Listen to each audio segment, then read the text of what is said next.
Let's go on the website, and I guess while electricity lasts, while printers exist. Yeah. Plus shipping and handling.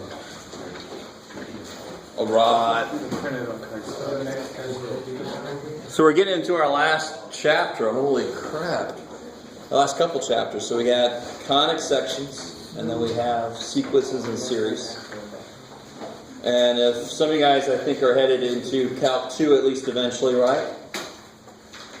Calc 2, a whole big chunk of it is about sequences and series. So I want to give you a little intro to it here. Calc 1, you do some series work too. So don't worry if you're not going to Calc 2, you'll still get some series work in Calc 1. You guys know Halley's Comet, right, for example? Good old Halley's Comet. In fact, any of our planets, really, I can talk about it like this, but Halley's Comet is a little more interesting. What kind of orbit does Halley's Comet have? Elliptical, I love it, kick ass. It's definitely not circular. It's definitely not something I would call hyperbolic. There's something at a hyperbolic orbit. What do you think would be true fundamentally differently than Halley's Comet with an elliptical orbit?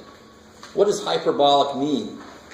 Not the English definition, but the mathematical definition, right?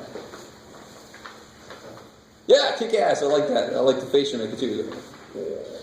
Like that, right? So hyperbolic. We've seen the most basic hyperbolic function there is.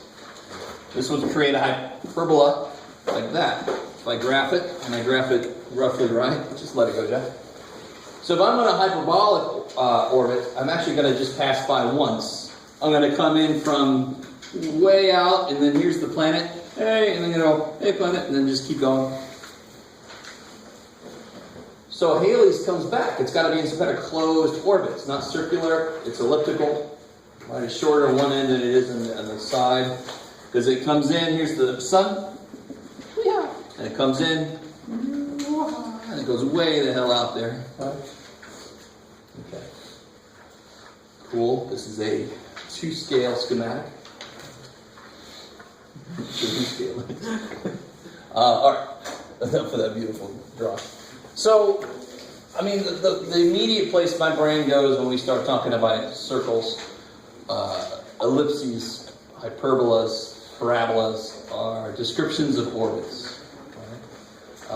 That's not the only place it comes from, but the reason my mind goes there, another reason is because a lot of mathematics was invented to help early astronomers do stuff and analyze stuff that they were seeing. That's very interesting. A lot of the early history of mathematics was built off of astronomy. Just so astronomy could do more stuff, right? They're like, we need more tools. Let's make some tools, and the tools were advanced mathematics. All right, so let's take it down a notch. First, I want to remind you guys about circles. So very quickly, what's the general form for the equation of a circle? X plus y squared equals 1. Yeah, it's not general enough. That's very specific. X plus H. H. Or K. I'm not sure. Is H or K? Is it H?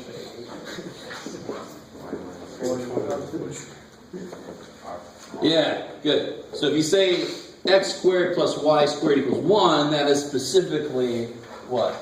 Unicircle, which is centered at 0, 0. Cool, right? So this is so here's the general form.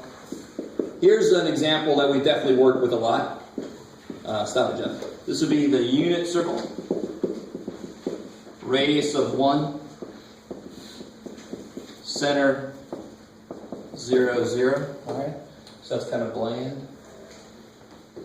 So here you guys take a minute and figure out what's the center and radius for this circle.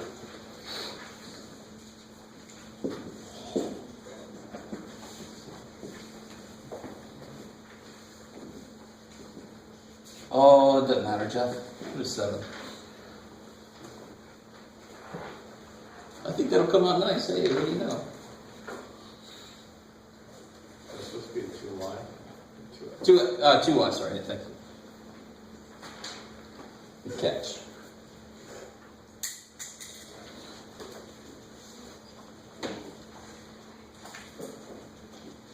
just to help your fellow students out, what do you have to do?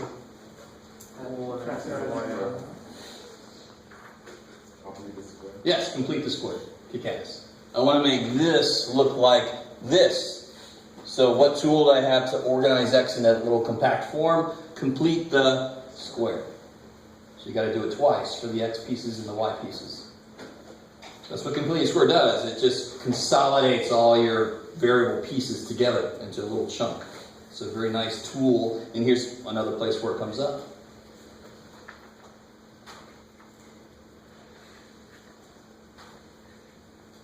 It should come out with a nice radius. I don't know if you guys staring at me are done already, or if you're just waiting.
All right. So what do I put here? Well, this won't come out nice, I guess. It won't come out nice. I don't know what I'm thinking about. I just was throwing you guys off. Half of that is 5 so this will be 25 force. So you're going to add 25 force over there, and then this will be 1. Become a 1. All right. So then you get x minus 5/2 squared plus y plus 1 squared equals 61/4. Do it again. 61/4. 61 over 4, yeah. over 4. Okay, cool. So what's the center? Careful. Do it again. Sorry. 5/2 negative 1. Cool. Because remember the whole thing about the whole thing about translations. Make this 0, right, to see where it really moves. We've talked about that before. So this would be positive 5/2. It's going to move to the right 5/2. It's going to move down 1 because it's in with the letter. You guys remember that? So if I had x minus 2 squared plus 4, this is going to take it right to up 4. But if I put that number with the letter, then I look at it the same way. What makes this 0? 2. It's going to be right 2. What makes this 0? 4. It's going to go up 4. So if it's with the letter, it's the opposite always. The only reason this was ever exactly what it says is because it wasn't with its letter. Right? Yeah, I don't know if you guys are with me or not, but that's why that's true. And again, that's why the equation is the way it is. If it's a minus, then it is exactly what it is. If it's a plus, it must be minus and negative, and that's why it's negative 1 there. Do you guys see that connection? That's why the equation has a minus in it. What's the radius? 61/4. I like it. Don't tell me plus or minus yet. I think the radius is 6. I don't know. I just go on with what people said. So let's see. 8 over to make it over 4 would be 32 over 4, so it should be 57. Right? Should teach me to. Gotta be careful. 8, 32, 57. Yeah, cool. So I crowdsource that sometimes, right? So just feel free to speak up if somebody throws out a wrong number. It's not any big deal. All right, that's easy enough, right? Now let me give a little overview of some stuff, and then we'll get into some specifics with parabolas, and then we'll call it a day. What makes this truly the equation of a circle? What would I change to make it the equation of an ellipse? What do you think? You could So let's talk about Number in something. front of one. Let's talk about this. The So radius. let's just have it centered at 0, 0 for a second, right? So the x direction and the y direction, does it really matter which one I call x or y up there?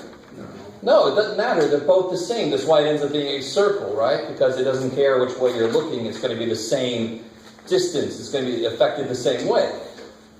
So what do you think I would do?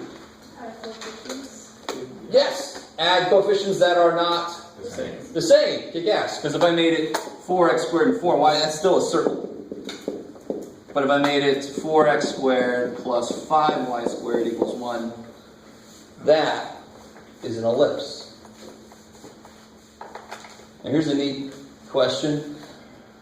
Well, this might be going too far, but can you tell which direction it would be longer in? Why is that?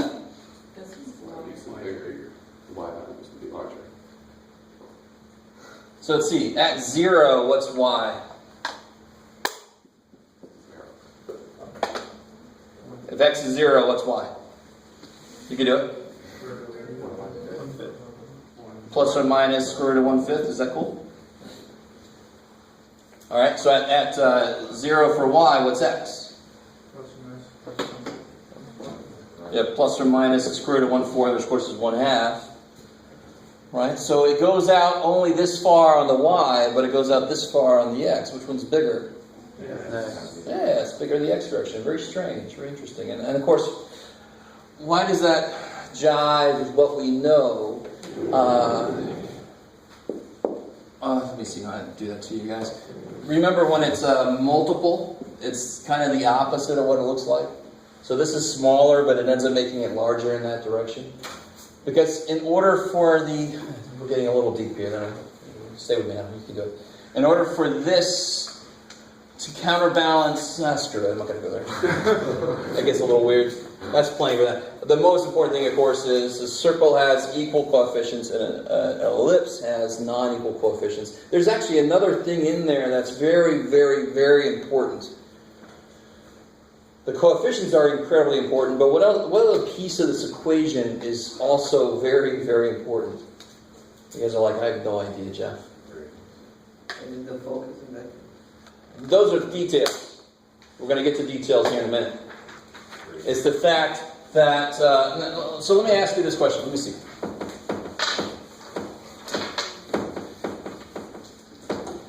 If I tell you that two numbers add to 7, let's say two positive numbers add to 7, would you say that's contained or not contained? I mean, what do I mean by that? Now, give me some examples. Okay, that's crazy.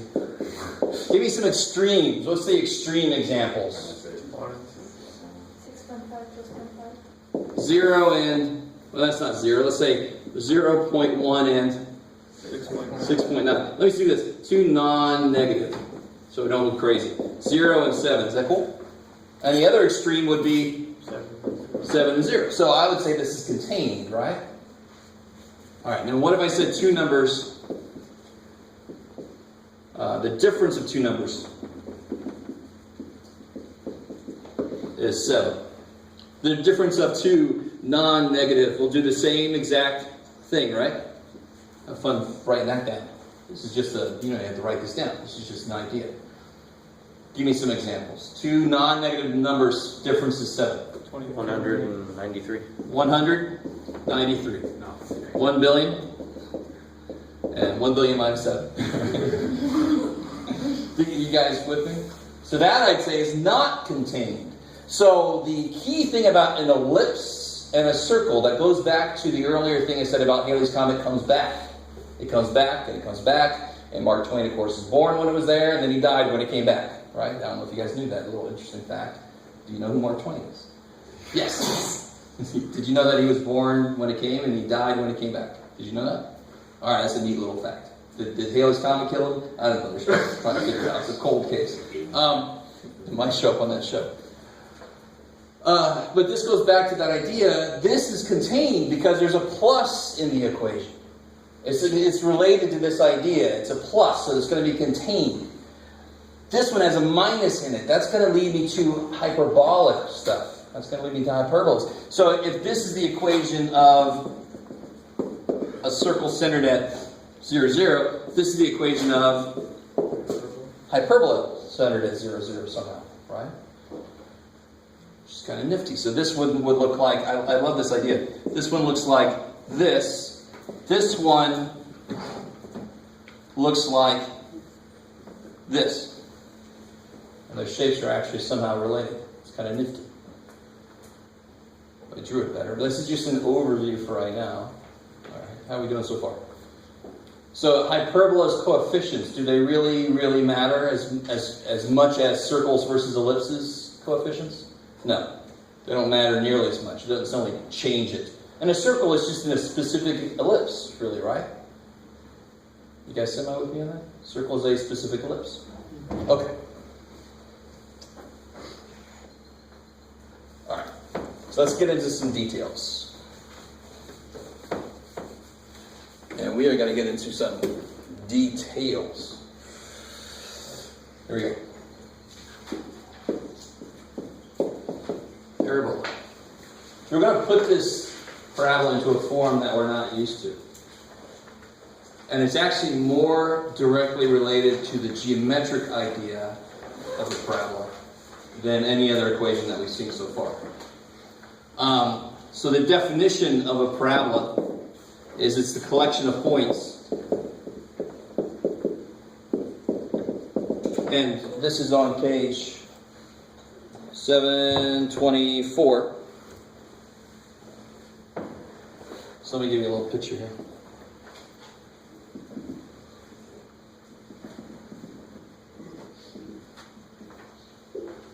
Collection of points that are equidistant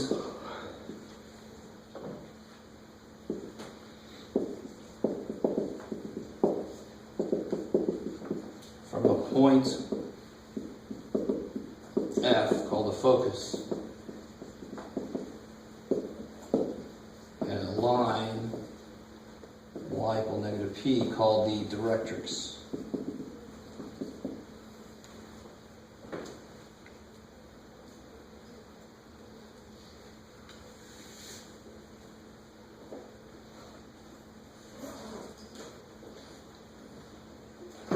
So, for example, if I had a point, how far, let me see if you guys understand this. So the focus, how far up must the focus be then? How far up? How far away is that, well, let me say this a different way. So this guy has a vertex here. Now, why does that make sense? Why is that point existing make sense? How does it follow the definition? How far away is it from the focus? It's whatever that distance that is, right? So, and how far away is it from that line? Now that one I have to be more specific about because I actually gave you a definition of it. It's negative p, so it's p away, right? So where must the focus be? It must be p up. So if I had a point I wanted to put here that my parabola goes through, I'm trying to put a point here somewhere using the definition. I want to put a point somewhere that my parabola goes through. Where would I have to put it? Well, how far away from this line is it going to be? How far away? If I put a point somewhere here on the same level as the focus, you guys see what I'm trying to do? If I put a point somewhere here on this line with a focus, it's going to be 2p away, so it's got to also be 2p away from there too. Now on this side, wouldn't it be the same thing on that side? Of course it would be. It's freaking symmetric, right? So that'll be 2p. So how far across is it at the focus? 4p across, right? So so here's the parabola. That's the parabola right there, right? So now let me see if it makes sense. So every other point on here, every single other point, the distance from the focus must be the same as the distance from that line. That's the definition. You maybe have never heard that before. If you've taken 110, it all depends on how much time you had left, if you did conic sections or not. So I don't know how many guys have already talked about this. But do you guys understand? Every single point on here, whatever distance it is from the focus, it's got to be the same distance from that line. That's the idea. Cool. Now, does it make sense that we call this the focal diameter? Think about it. Yeah, I would say like the focal radius would be 2p. The focal diameter is 4p. That's crazy. All right, so the focal diameter is 4p. Absolute value, just in case p is negative. What's your gut tell you would happen if p was negative? What would happen to the picture? It would flip over and be like that, right? Because y equals negative p. Well, if p is negative 3, then that would be up here. That would make the focus down there and the parabola be in the middle. I like it. What things that are used every day are shaped like parabolas?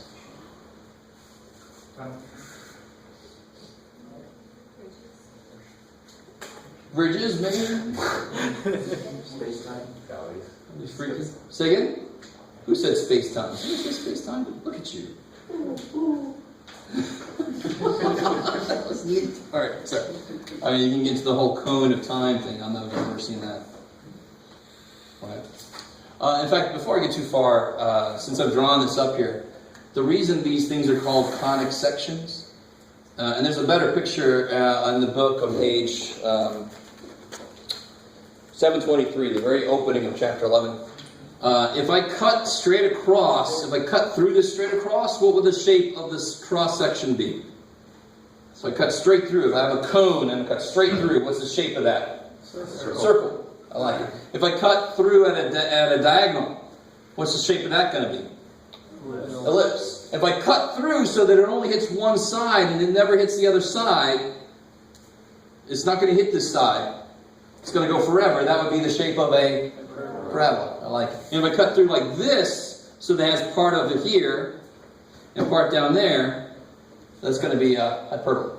Right? I can't draw it nearly as well as the book does. You guys have to go there for an example. You see that on that page. Or just Google conic sections. It's crazy. They have animations and shit all over the damn place. It's insane. We used to have a model, I don't know where it ended up, like from the 1960s or something. This is a conic section. You know, you ever seen those old? You guys have never seen that, probably, have you? Where they actually had to put the film on the thing, like you're in an old-time movie theater. Like in science class, they would put it. This sponge is a creature. No, you've never gone through that. All right. It's too bad, man. That experience is just lost. So something else that we use in everyday life is like a satellite dish, or if you have the dish network, right? Then sorry you fell for that, but so a satellite dish, or we talk about parabolic. You have the large array out there in the desert from the movie Contact, for example. So you have these parabolic dishes, right? And very often when you're constructing parabolic dishes, you talk about their focal diameter, what you want that to be. Cool, I like it. You also have telescopes. Contact lenses, kick ass. I don't know if they're really parabolic, but we'll go with it for now. I think they would have to measure like the focal diameter if you're... Oh, well that's talking about the light going through the contact lens. No, like how it fits over your... Oh, okay. I like it. Cool. But yeah, I'll have to look at that. Maybe they're parabolic. I'm not sure. They are. They are parabolic? Oh, look at that. Okay, where else? Who are my other contact lenses wearers? All right, good. All right, so they're parabolic. All right, cool. I'll take your word for it. See, I learned something today. I like it. All right. So what the hell does this thing look like? Well, let's construct the equation. Let's have some fun. That's my definition of fun, people. That's right. Weekends on my place are just off the hook. I want to take, now how do I construct an equation from a definition? Let me see if any of you guys can give me the first step. That would be so awesome. I want to make an equation. So the equation is going to have what in it? X and Y. Look at that. Cool. So what do you think? I'm sorry. I didn't know if it was... So it's such an open question. Like it's going to have symbols and shit. So what do you think a good first step is so that I can use this definition to construct an equation? Find P.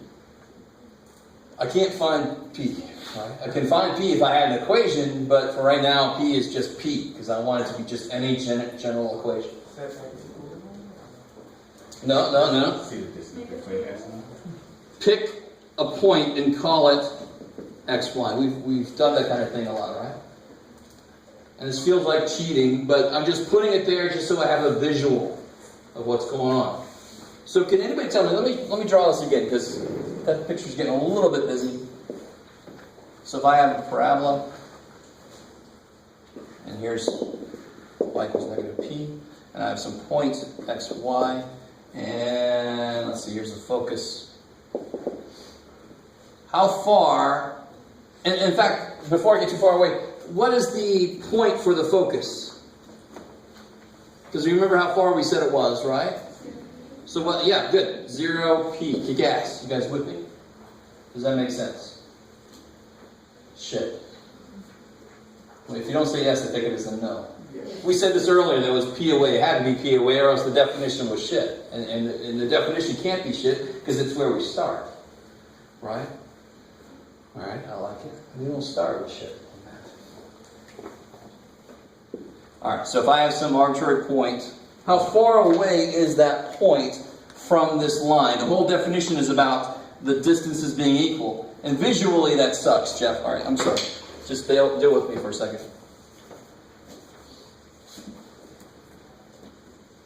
I need it to look a little bit more. Let's see if I can do that now. That's all right. That's a little better. I need this distance here. What's the definition say? It needs this distance here to be the same as this distance there. All right. What is this distance here? Careful. No, it's not on the same level as the focus. Do you see that? Y. Where's y? How far does y go? Y would take you from here to Y plus p. y plus p, kick ass. So this distance here is y plus p. Let me stop there for a second. Does that make sense? And no matter where I put my xy point, that's going to be true. It's going to be y plus p away, because you got to add p on for that extra p that's below. All right. Grammar just doesn't have a place in that. I'll just be okay with it. Now, how far is this, considering that I know this point is 0p, right? So what's the distance from f to xy?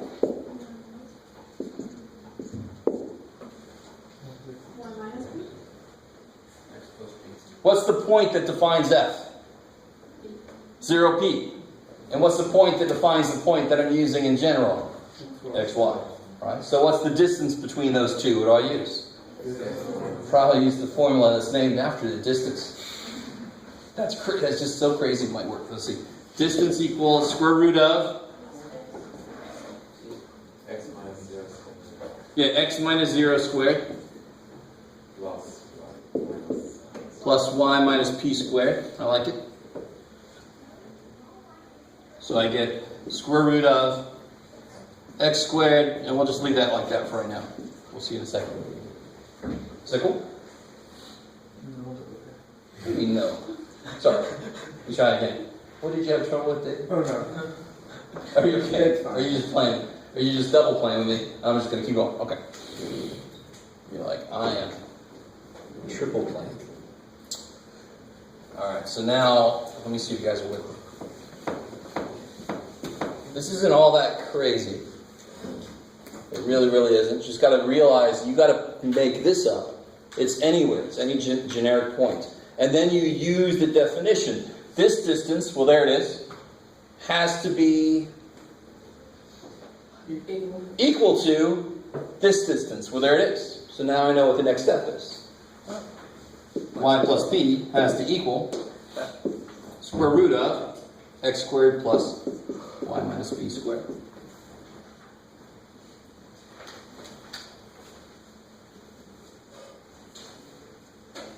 Alright, that's amazing, right? So we're using the definition directly. So we created a generic point, xy. We used the definition to build what we needed. And now here it is, really using the definition directly. Here's what I built there, there's what I built there, and they have to be equal. Now how do I start to solve that? Put it in some kind of good form. Square each side. Square each side.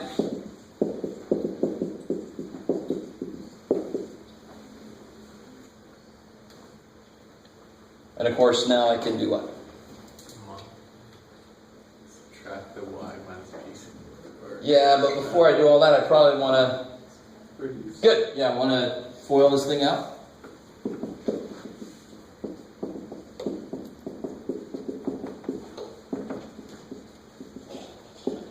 Now notice what happens on both sides there. Do you guys see this? By the way, this is on page, I think they do this, page 725.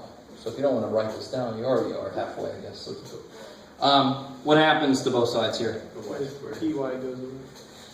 The y squares. Yeah, the y squares go away, And the p squared. and the p squares go away. And if I add that over, I end up with x squared equals 4py. That's crazy. And tell me, what controls everything here, really? What controls everything? That's a weird question, but everything is built on what here? What tells me where this is and what tells me where that is? P. I like it. So if I can put an equation in this form, I then know what P is. So for example, first step is find P. If I had, I don't know, Jeff, what you got? Y equals 1 over 16 x squared. Sure.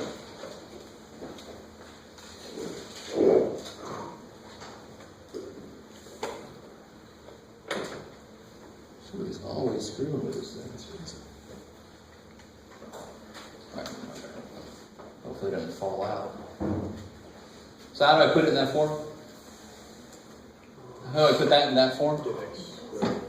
Get x squared by itself, so I Multiply by 16. multiply by 16, so I get x squared equals 16y. X squared equals 4 times 4. So now I know P is 4. Kick ass.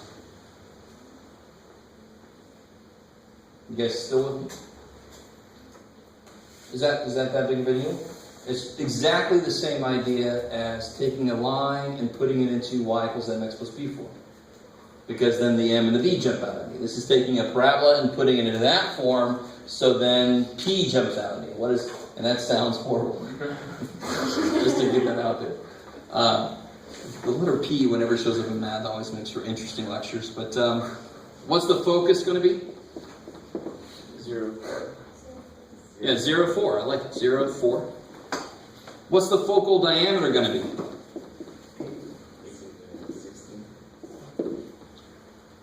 16. Yeah, the nice thing is it's just going to be whatever the hell that is. If the focal diameter is 4p, remember that? We talked about that earlier, 4p. And this is 4py, then the focal diameter is always going to be whatever number's there. That kicks so much ass. So now watch how easy it is to graph this thing now, knowing what we know. And where's the vertex? I don't know what to call it the center, but where's the vertex? 0, 0. I love it. And if I just put a y minus 3 and an x plus 7, you can figure out where the vertex goes to, right? So wherever the vertex is, I can count off from there to find my other stuff. So I've got, let's see.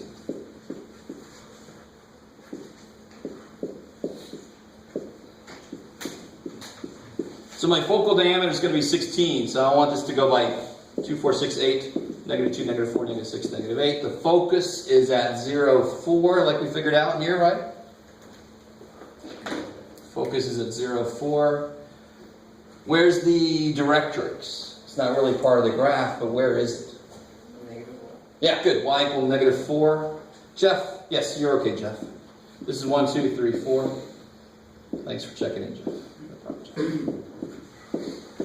So there's the directrix. It's kind of like not really there. It's just kind of directing things. See what I did there? That's why it's coming here. And we said the vertex is here. And what other 2 points kind of just plop up there because of this dude? What other 2 points do I know? Because of this guy. How far out do I go from the focus? 8. I go 8 in both directions. So I can have the point 8, 4 and negative 8, 4. And there's my, that's not really a point, Jeff. Let's make that open circle. So let me make this point clear right now. Normally I have students put like a little X or something for the focus or the foci if we happen to have two focuses. We call it foci. All right, was that? It's different, right? It's different. Parabolas aren't that hard, and some of you guys are like, why are you making things harder now, Jeff? But this has a lot to do with the dimensions you want to give somebody when you want to create something that's parabolic. All right, this is a much better thing for machining something. Much better way to look at it, yes. So what determined that? What determines the points being 8, 4 and negative 4? The focal diameter is 16, meaning from the focus, I'm going to go out 8 in both directions. Okay. So to me, I always, to be honest, they don't say this as much anymore, but when I was taught this, I was thinking about focal radius as being 2p. Because then it makes more sense, because then I just go that far out in both directions. You don't go 16 out, you go 8 out, so the overall it is now 16 across there. Does that make sense? All right. Coolness. Yes, ma'am. What if when you have the 16, you have a number that wouldn't split equally? Then you just force it. Right. So if I had a 5 there, it would be 4 times 5 fourths. So then my P would be 5 fourths, and I would go from there. Yeah. So you can always divide anything by 4, always. Right. So then you can force it. Yeah. Normally I try to make it something that's not disgusting because you're having to graph this by hand for me, right? But in general, it could be anything. Cool. How do I make a parabola? Now, we just talked about how to make a parabola do this. And of course, that would be easy here. What would I do to this equation to make it go like this? Negative 16 is made. How do I make it go like this?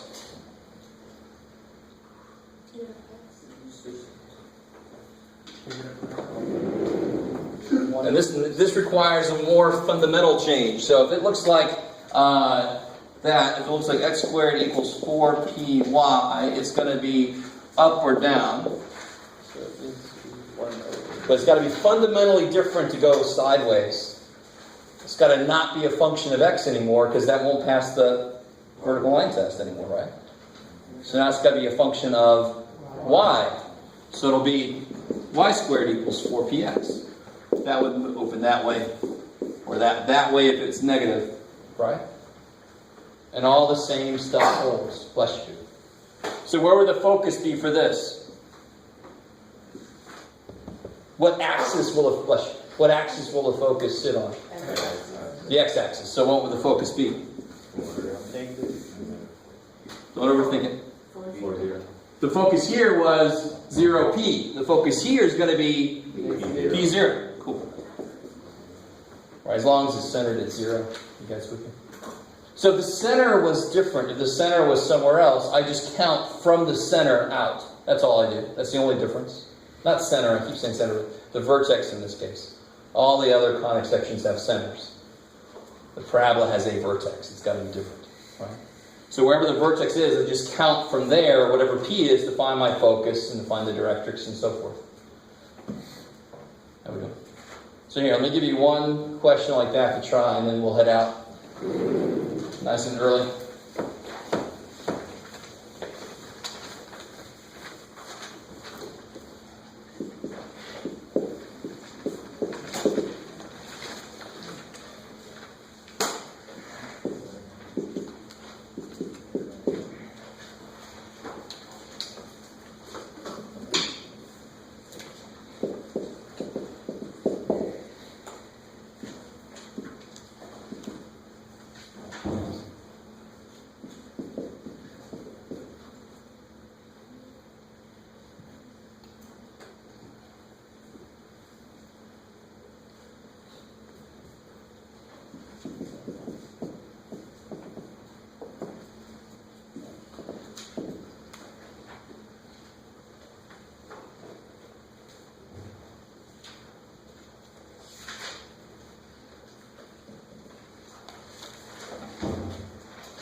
while you guys are doing that, I'm going to pass out this tape there.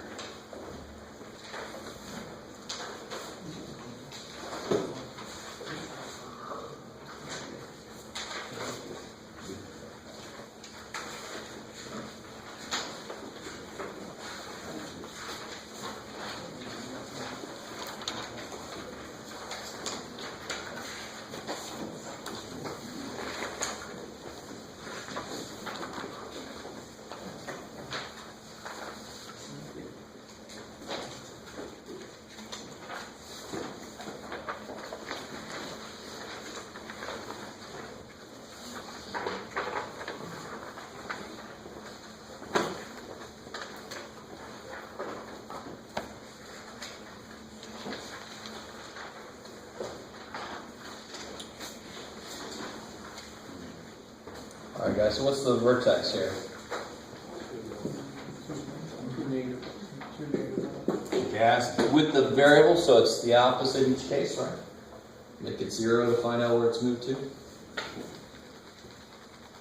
What's P going to be? So see how this is really the same thing as, this is just this, where I've just put more stuff in with the X and the Y, no big deal. So what's P going to be? I think I already have 2. Now to find the focus, I have to count from the vertex. But what will the focal diameter be? 8, whatever that is, because that's 4p, right? And that's what the focal diameter is. So let's think about the focus for a second. If I start plotting what I know the vertex is at 2, -1. How far? The diameter is 8. Well, that sucks. 2, 4, 6, 8, 10. That should be enough. -1, 1, 2, 3. All right. So P is 2. Vertex is 2, -1. So from there, how far do I count to get to the focus? The focus. What's P? 2. P is 2. So I count 1, 2, up. So there's the focus. You guys with me? Normally it's 0p, but in general it's going to be, how do I say this? H, and then K plus P. But see, that makes it harder than it really is. It makes it sound harder than it is. Wherever your vertex is, you count the right direction. If it's opening down, you count down. If it opens up like this one does, I'm going to count up 2, because that's how far away it is, right? My directors, what would my directors be? Directrix, where would it be? Negative. 2 down, 2 down. P is controlling everything, right? 2 up from there, 2 down from there. This would be the directrix. And now my focal diameter, how far out do I go in each direction? 4. So I don't know what I was thinking. Yeah, so right there and right there. Is it cool? 4 in both directions. Is that all right? So you guys see that? That's how far apart now? How far is that apart? 8, which is what it's supposed to be, right? So, you guys with me here? I mean, nothing's changed. I've just kind of moved everything, but now I count based off of where my vertex is, which is why I keep calling it the center. Because we're going to do the same thing with an ellipse. An ellipse, we learn how to do it, and then if the center is somewhere different, I just go to the center and start counting off from there. Wherever the center is what sets everything else up. So here's the vertex, and now I can just go ahead and...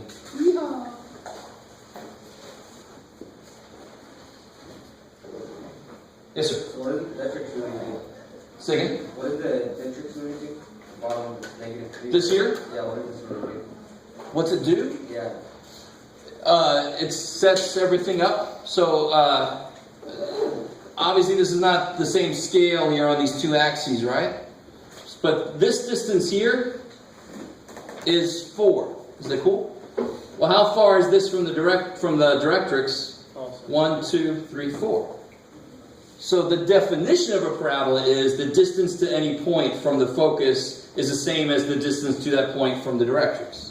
That's the definition of all these points. That's why I connect them together. That's why they have a nice relationship, because that definition is very rigid. Is that cool? And one last thing I want to tell you, if you push this focus in, this gets kind of interesting. If you pick this up, you're God, and you push that focus in versus pulling it out, what do you think would happen if I push that focus in closer to the vertex so everything kind of squeezes in? What do you think is going to happen? Yes, it's going to get fat. It's kind of neat. So if I pull that focus out, it's going to get skinny. It's going to kind of wrap itself around the focus. If I push it in, it's going to go, whoa, shit. Right? If you pull it out, it's going to go, wait. That's kind of nifty if you think about it. It's kind of nifty. Or not. So it relates to if you're doing optics, if you're doing lenses or mirrors, really, and you want your focus to be somewhere specific, you change the curve of your optic to make the focus go somewhere. You make a big fat curve, the focus is going to be closer. Make a skinny curve, the focus is going to be further away. Depends on where you want the focus to be, who you want to kill, right? Make a little beam of light from the sun, kill that. Take the whole ant thing a little too far. All right, that's enough. Let's start talking about killing people. How's it go? All right. Am I done?